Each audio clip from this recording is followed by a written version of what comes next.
नमस्कार, आप देख रहे हैं न्यूज इंडिया। आपके साथ मैं हूं चारुल शर्मा। शुरुआत एक बड़ी खबर के साथ कर रहे हैं। आज ईडी के सामने पेश नहीं होंगे अरविंद केजरीवाल।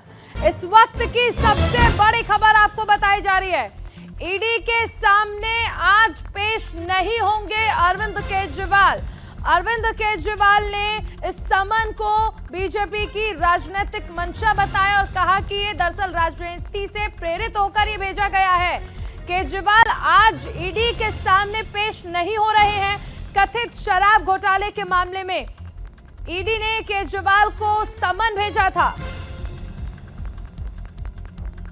केजरीवाल का कहना है कि ये सब कुछ बीजेपी के कहने पर किया जा रहा है ताकि मैं चुनाव प्रचार ना कर सकूं।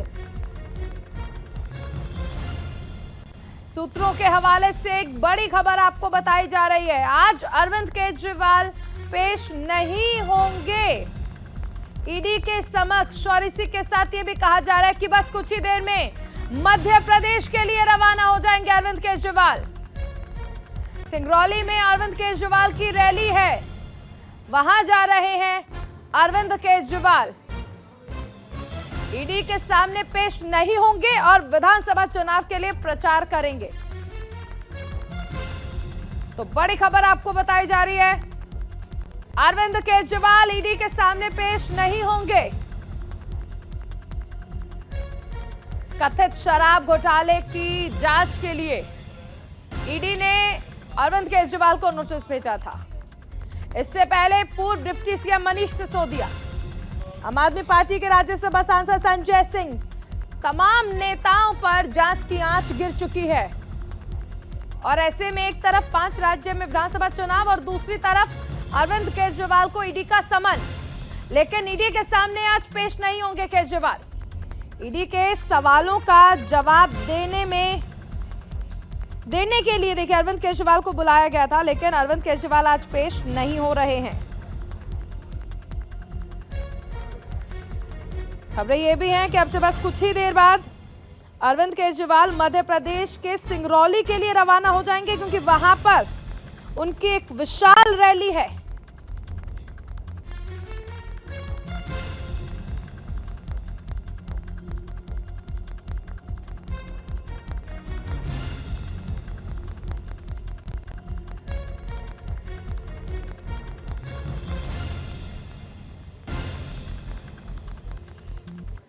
सूत्रों के हवाले से एक और बड़ी खबर आ रही है। पेशी से पहले सीएम केजरीवाल ने ईडी को जवाब भेजा है।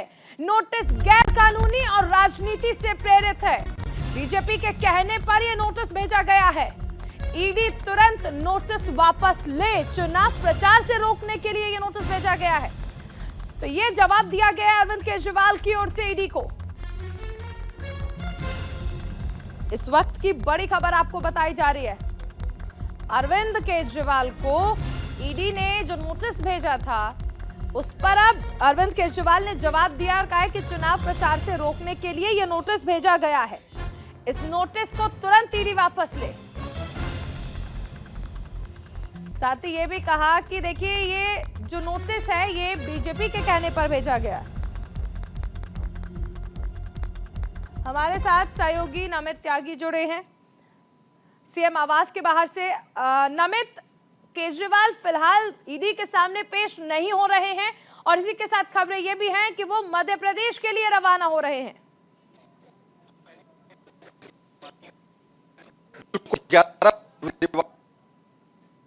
किया गया कि ये जो नोटिस है वो गैर कानूनी है और राजनीति से प्रेरित है, क्योंकि उनको 4 राज्यों में प्रचार करना है। यही वजह है कि बीजेपी उनको रोक रही है और ये नोटिस गैर कानूनी दिया गया है। लेकिन अब जानकारी ये निकल कर आ रही है कि कुछ ही देर के बाद अरविंद केजरीवाल यहाँ से मध्य प्रदेश के सिंगरौली में निकलेंगे और वहां पर उनका एक बड़ा रोड शो जो है वो होना है, जहाँ पर खुद पंजाब के मुख्यमंत्री भगवंत मान भी उनके साथ मौजूद रहेंगे। क्योंकि मध्य प्रदेश के अंदर चुनाव है, ऐसे में आम आदमी पार्टी ने वहां पर उम्मीदवारों की लिस्ट भी कुछ दिन पहले जारी की थी। उसी को देखते हुए देखिए यहाँ पर थोड़ा सा मेरे कैमरा आगे आकर दिखाएंगे कि अरविंद केजरीवाल के घर के बाहर जो भारी सुरक्षा व्यवस्था है वो यहाँ पर तैनात कर दी गई है। यानी कि कुछ ही मिनटों के बाद अरविंद केजरीवाल अपने गेट से बाहर निकलेंगे और यहाँ से मध्य प्रदेश के सिंगरौली में पहुंचेंगे, क्योंकि सिंगरौली में एक बड़ी जो जनसभा को उनको संबोधित करना है। उनके साथ पंजाब के सीएम भी मौजूद रहेंगे। निश्चित तौर पर कुछ दिन पहले ही जब ईडी का नोटिस अरविंद केजरीवाल को मिला था, उसके बाद से ही लगातार आम आदमी पार्टी के बड़े नेता ये कह रहे हैं कि जो राज्यों में विधानसभा के चुनाव हो रहे हैं या फिर आने वाले समय में लोकसभा के चुनाव हो रहे हैं, वहां पर बीजेपी को हार का डर सता रहा है। यही वजह से इस तरीके के नोटिस दिए जा रहे हैं। लेकिन बड़ी जानकारी, बड़ी खबर यह है कि कुछ ही मिनटों बाद अरविंद केजरीवाल अपने घर से मध्य प्रदेश के सिंगरौली के लिए निकलेंगे, जहां पर मुख्यमंत्री भगवंत मान और अरविंद केजरीवाल का एक बड़ा रोड शो होना है। तो अब ये क्लैरिफाई हो गया कि न्यूज इंडिया ने सुबह सबसे पहले बता दिया था कि ईडी के सामने अरविंद केजरीवाल पेश नहीं होंगे, क्योंकि उनकी तरफ से जो ईडी को जवाब दिया गया, उसके बाद की आशंका लगाई जा रही थी कि अरविंद केजरीवाल नहीं जाएंगे ईडी के पास। लेकिन अब ये जो क्लैरिफाई हो गया कि यहाँ से सीधा सिंगरौली निकलेंगे अरविंद केजरीवाल, यानी कि अब मतलब साफ है कि ईडी के सामने आज अरविंद केजरीवाल पेश नहीं होंगे। नमित, ये भी समझना चाहेंगे कि क्या इसके लिए ईडी का इस पर क्या जवाब है, क्योंकि अरविंद केजरीवाल तो सामने नहीं जा रहे हैं सवालों का सामना करने के लिए, तो क्या अब ये तारीख आगे बढ़ा दी जाएगी या ईडी की तरफ से कोई जवाब अब तक इस पर आया है कि अब पूछताछ के लिए कब बुलाया जाएगा फिर?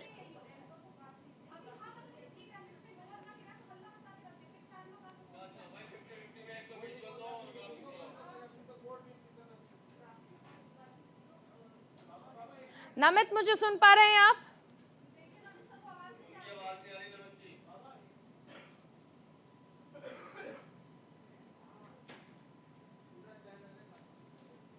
चलिए, नमित से हमारा संपर्क टूट गया है। फिलहाल ये बड़ी खबर आपको बताई जा रही है, अरविंद केजरीवाल आज ईडी के समक्ष पेश नहीं होने वाले हैं।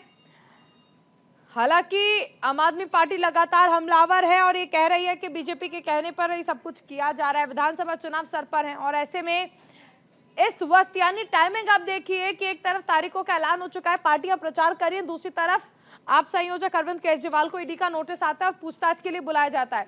आम आदमी पार्टी का कहना है कि पूछताछ से दिक्कत नहीं है, लेकिन ये सब कुछ बीजेपी के कहने पर किया जा रहा है। वहीं ये भी कहा गया कि अरविंद केजरीवाल को ईडी गिरफ्तार करना चाहती है, इसलिए पूछताछ के लिए बुलाया गया है। फिलहाल बड़ी खबर यही है, अरविंद केजरीवाल आज ईडी के सामने पेश नहीं होंगे।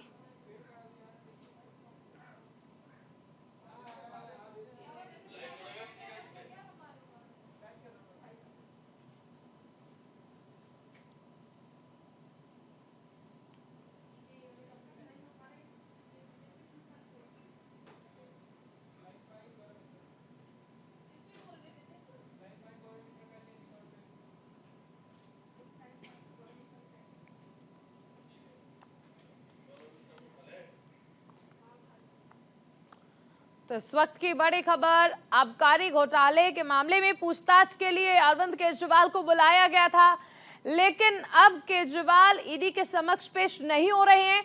ईडी के सवालों का सामना अरविंद केजरीवाल आज नहीं करेंगे और इसी के साथ ही भी कहा जा रहा है कि वो मध्य प्रदेश के लिए रवाना हो रहे हैं। सहयोगी गौरव मिश्रा हमारे साथ जुड़ गए हैं। गौरव, ये बड़ी खबर है कि ईडी के सामने पेश नहीं हो रहे हैं केजरीवाल और उन्होंने साफ तौर पर यह भी कहा है कि यह सब कुछ बीजेपी के कहने पर हो रहा है।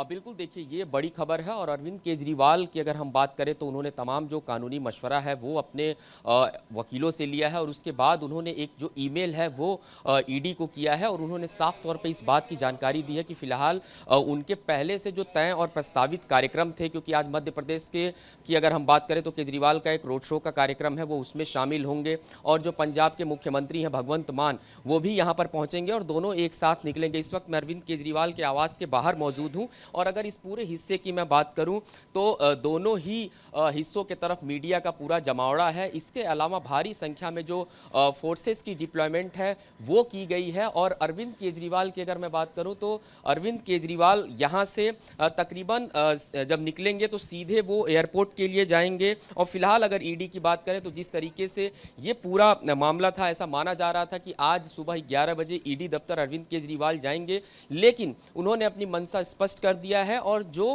ईमेल किया गया है ईडी को, जो पत्र अरविंद केजरीवाल ने जवाब अपना भेजा है, उसमें कोई अगली डेट या कोई तारीख का जिक्र नहीं किया है। ये भी एक देखने वाली बात है। लेकिन जिस तरीके से इस पूरे मामले में जो पूछताछ हो रही है, अगर उसको हम देखें, आम आदमी पार्टी के तमाम जो नेता हैं, जो मंत्री हैं, वो इस बात को कह रहे हैं कि पूरी पूछताछ एक राजनीतिक दबाव के तहत की जा रही है। ईडी जो है वो बीजेपी के लिए काम कर रही है। इस तरीके के जो आरोप हैं वो आम आदमी पार्टी के नेताओं की तरफ से लगाए जा रहे हैं। लिहाजा आज जिस तरीके से अरविंद केजरीवाल की अगर हम बात करें, 11 बजे ईडी ऑफिस उनको जाना था, इसको लेकर के दिल्ली के मुख्यमंत्री की अगर आवास की मैं बात करूं तो यहां पर सुरक्षा का भारी बंदोबस्त है। इसके अलावा राजघाट के बाहर भी भारी संख्या में जो फोर्सेस की डिप्लॉयमेंट है वो की गई है। ईडी दफ्तर के बाहर भी अतिरिक्त सुरक्षा लगाई गई है ताकि किसी प्रकार का जो कार्यकर्ताओं का गुस्सा हो, जो प्रदर्शन हो, वो ना कर सकें। और इसमें एक बात बहुत स्पष्ट है, अगर एक मुख्यमंत्री के तौर पर हम देखें, अगर हम ईडी और मुख्यमंत्री के इतिहास की बात करें तो इससे पहले आपको ध्यान होगा कि जयललिता के खिलाफ जब ईडी ने जांच किया था, उनके खिलाफ भ्रष्टाचार के जब आरोप लगे थे, उसमें उनकी गिरफ्तारी हुई थी, तो वो एक पहला मामला था जिसमें एक मुख्यमंत्री की गिरफ्तारी हुई थी। वहीं पर अगर अरविंद केजरीवाल की बात करें तो ये पहला नोटिस था ईडी का जो सम्मन आया था, दूसरा सम्मन आएगा, फिर तीसरा सम्मन आएगा, मतलब 3 सम्मन तक वो पूरी तरीके स्वतंत्र है, जवाब दे सकते हैं, अपनी व्यस्तता को बता सकते हैं। लेकिन चूंकि ईडी की अगर हम बात करें, इससे पूरे जवाब पर अभी ईडी की तरफ से कोई भी प्रतिक्रिया नहीं आई है, बल्कि सोर्सेज ये भी बता रहे हैं कि जो ये जवाब है अरविंद केजरीवाल का वो ईडी को अभी रिसीव नहीं हो पाया है, यानी कि उनको मिला नहीं है। लेकिन इस बीच राजनीतिक सरगर्मियां तेज हैं क्योंकि अरविंद केजरीवाल ने अपना रुख स्पष्ट कर दिया है, वो ईडी ऑफिस फिलहाल नहीं जा रहे हैं। गौरव, एक चीज और समझना चाहेंगे कि देखिए, अगर हम बात कर लें केंद्रीय जांच एजेंसियों की, तो लगातार विपक्ष ये कह रहा है कि केंद्रीय जांच एजेंसियों का बीजेपी इस्तेमाल कर रही है। आप राजस्थान में देख लीजिए, वहां पर चुनाव है, वहां पर वैभव गहलोत को ईडी का नोटिस जाता है। दिल्ली की बात कर लें तो यहां पर अरविंद केजरीवाल को चुनावी सभाओं में जाना है, वहां पर ईडी का नोटिस पहुंचता है। तो ये सब कुछ विपक्ष जो कह रहा है कि ये सब कुछ बीजेपी के कहने पर हो रहा है, इस पर बीजेपी खुद हमलावर है विपक्षी पार्टियों पर भी। देखिए, होता क्या है कि चुनाव के ठीक पहले आप पार्टी के उस चेहरे को मतलब पूछताछ के लिए बुलाएं, उस जगह पर आप चोट करें जहां से पार्टी चल रही है, जहां से तमाम चीज़ें चल रही हैं। तो ऐसे में इस तरीके के जो रिएक्शंस हैं जांच एजेंसियों के लिए वो आना लाजमी है। और कल बीजेपी ने प्रेस कॉन्फ्रेंस किया, रविशंकर प्रसाद की प्रेस कॉन्फ्रेंस को आप सुनिए। उन्होंने तो साफ तौर पर इस बात को कहा कि अरविंद केजरीवाल के खिलाफ तो ईडी के पास पर्याप्त सबूत हैं, यानी कि जो आरोप प्रत्यारोप का दौर है वो लगातार देखने को मिल रहा है। और आम आदमी पार्टी की अगर हम बात करें, आप देखिए कि पंजाब में इन्होंने चुनाव लड़ा, पंजाब में सरकार बनाई, उसके बाद हिमाचल प्रदेश में भी इन्होंने चुनाव लड़ा। अब जहां जहां पर भी चुनाव हो रहे हैं, गुजरात का हमने चुनाव देखा था, वहां आम आदमी पार्टी अपनी मौजूदगी दिखाना चाहती है। 2024 में लोकसभा के चुनाव है और जिस तरीके से पार्टी का ग्राफ बढ़ रहा है, ऐसा माना जा रहा है कि INDIA गठबंधन को अगर हम देखें तो अगर हम टॉप 3 पार्टियों की बात करें तो उसमें हम कांग्रेस के बाद अगर गिने तो अरविंद केजरीवाल की जो आम आदमी पार्टी है वो अपनी पोजीशन पे है। तमाम जगहों पर वो अच्छा स्कोर कर रहे हैं चुनाव में, तमाम जगहों पे वो उनके जो नेता हैं वो लड़ रहे हैं। तो ऐसे में इस तरीके की जांच होना और उसके बाद से इस जांच को राजनीतिक करार देना, ये निश्चित तौर पे इस बात को कहा जाएगा। वैभव गहलोत का आपने जिक्र किया, वैभव गहलोत के खिलाफ आज से ये जांच नहीं चल रही है, बल्कि पेपर लीक मामले में कई और जो मामले हैं उसमें वैभव गहलोत के साथ लगातार ईडी ने जो मामले दर्ज किए हैं उस आधार पर उनसे पूछताछ चल रही है। क्योंकि राजस्थान में चुनाव होने वाला है, वैभव गहलोत मुख्यमंत्री अशोक गहलोत के पुत्र हैं, तो ऐसे में इस चीज को राजनीतिक तरीके से देखा जाएगा। तो ये एक राजनीतिक आरोप प्रत्यारोप का जो दौर है वो निश्चित तौर पे चलता है। लेकिन जांच एजेंसियों की अगर हम बात करें, जांच एजेंसियां ना तो ओहदा देखती हैं, ना ही कोई कायदे कानून को बहुत ज्यादा जिस तरीके से अगर हम कहें कि राजनीतिक कायदे कानून को फॉलो नहीं करती हैं, वो अपने तरीके से काम करती हैं। और यहाँ पर ईडी ने जो अरविंद केजरीवाल को सम्मन किया है, आपको ध्यान होगा इससे पहले अप्रैल की अगर मैं बात करूं तो अप्रैल में भी अरविंद केजरीवाल को एक सम्मन हुआ था, जिसमें जो शराब कारोबारी थे जो पकड़े गए हैं उनमें कुछ ऐसे भी हैं जिन्होंने अरविंद केजरीवाल का सिर्फ जिक्र किया था। तो ऐसे में उस आधार पर भी उनके नाम को लेकर के जब पूछताछ हुई और मुख्यमंत्री का नाम बार बार सामने आ रहा है, इसलिए सम्मन किया गया है कि उनसे पूछताछ हो। और आज ईडी पूरे मूड में थी कि अरविंद केजरीवाल से पूछताछ करेगी, लेकिन अरविंद केजरीवाल ने स्पष्ट कर दिया है कि वो ईडी दफ्तर नहीं जाएंगे, लिहाजा उनके आवास के बाहर इस वक्त मैं मौजूद हूं। कभी भी 9 घंटे पूछताछ की थी, फिलहाल ईडी ने पूछताछ के लिए बुलाया था, लेकिन केजरीवाल नहीं जा रहे हैं। आगे बढ़ते, एक बड़ी खबर इसी से जुड़ी हुई आ रही है। सीएम केजरीवाल पर बीजेपी ने हमला बोला है। ईडी पूछताछ पर बीजेपी का ट्वीट आया है, लाना था स्वराज ले आए शराब। बड़ी खबर आपको बताई जा रही है। ईडी पूछताछ पर बीजेपी का ट्वीट आया है। लाना था स्वराज, ले आए शराब। शराब घोटाले को लेकर बीजेपी हमलावर है। ईडी पूछताछ पर देखिए जिस तरह से पूछताछ होनी थी और एक के बाद एक आम आदमी पार्टी के नेताओं को बुलाया गया। ईडी सीबीआई जिस तरह से पूछताछ कर रही है, बीजेपी लगातार हमलावर रही है और अब एक बार फिर से हमला बोला है और कहा गया कि लाना था स्वराज, ले आए शराब। शराब घोटाले को लेकर देखिए ईडी लगातार पूछताछ कर रही है आम आदमी पार्टी के नेताओं से और ऐसे में बीजेपी हमलावर होने का कोई मौका नहीं छोड़ रही है। गौरव मिश्रा हमारे साथ जुड़े हुए हैं। गौरव, देखिए बीजेपी को बैठे बिठाए एक मुद्दा मिला हुआ है जिसको लेकर वो लगातार आम आदमी पार्टी पर हमलावर है, क्योंकि आम आदमी पार्टी ने कहा था कि भ्रष्टाचार को खत्म करेंगे, लेकिन अब भ्रष्टाचार के आरोप ही आम आदमी पार्टी पर लग रहे हैं।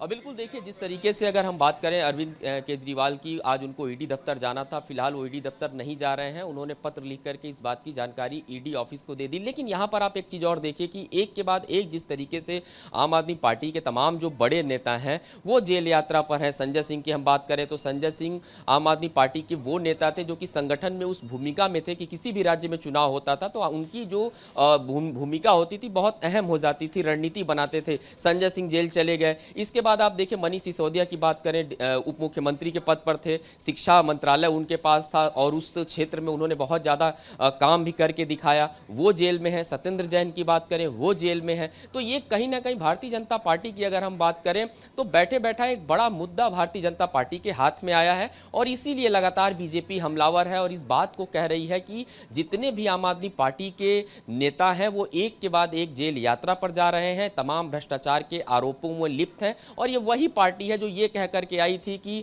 हम 1 रुपए का भी भ्रष्टाचार नहीं करेंगे, स्वराज लेकर के आएंगे। अन्ना आंदोलन से निकले हुए तमाम चेहरे थे जिन्होंने भ्रष्टाचार के खिलाफ रामलीला मैदान में लड़ाइयां लड़ी और उसके बाद आज इस दशा की तरफ पार्टी जा रही है। तो निश्चित तौर पे ये अरविंद केजरीवाल को सम्मन आना और उसके बाद से पार्टी आलाकमान की अगर हम बात करें, चाहे सौरभ भारद्वाज की बात करें, आतिशी की बात करें, निश्चित तौर पे इस तरीके के जो रिएक्शंस हैं पार्टी के नेताओं के, वो आप देखिए कि बड़े फायर ब्रांड तरीके से उनके रिएक्शंस आ रहे हैं। नाराजगी साफ दिख रही है और इस बात को बार बार आम आदमी पार्टी के जो नेता हैं कह रहे हैं और इंडिकेट कर रहे हैं कि ये तो एक राजनीतिक तरीके से पूछताछ किया जा रहा है क्योंकि चुनाव आने वाले हैं। और आज के भी कार्यक्रम आप देखें, छत्तीसगढ़ भी जाना अरविंद केजरीवाल को, मध्य प्रदेश भी जाना है। इसी चीज़ों का, इसी सब कार्यक्रमों का हवाला जो है वो भी ईडी को दिया गया है। लेकिन इसमें एक बात को समझना होगा जो कि बहुत ही सूझबूझ के साथ अरविंद केजरीवाल ने रखा है ईडी के सामने। उन्होंने सिर्फ अपना जवाब भेजा है और ये नहीं कहा है कि आप मुझे समय दीजिए। यानी कि आप इस बात को समझिए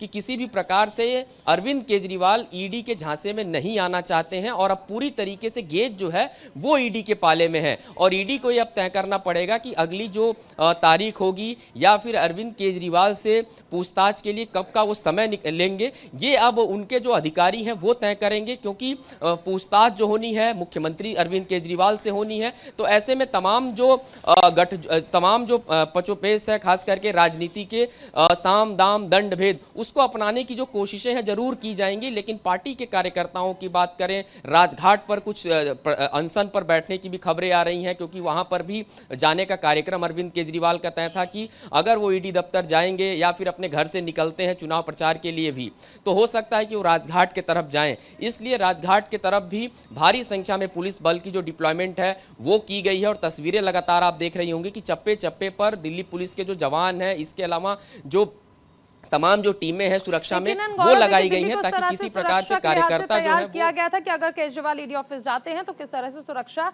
देखी जाए। फिलहाल बहुत शुक्रिया इस तमाम जानकारी के लिए और इसी के साथ इस बुलेटिन में फिलहाल इतना ही। आप बने रहिए न्यूज़ इंडिया के साथ।